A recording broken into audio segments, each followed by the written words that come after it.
Ayan, pinaliguan ko na muna si Piggy Pauline namin. Ayan, time to snack na nila yan. At saka yung mga liliit namin na Piggy. Yan, tapos na mag-snacks yan. Bago siya pinaliguan. Pero kumakain pa rin siya ng kain. Ayan.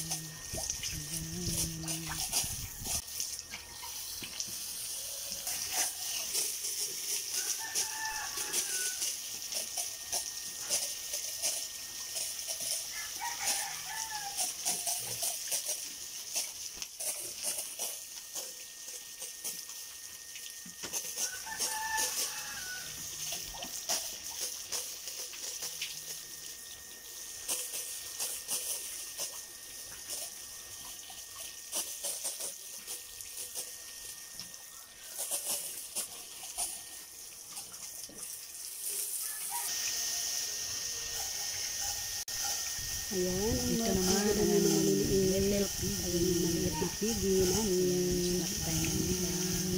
Takot sila sa tubig. Takot sila ng tubo.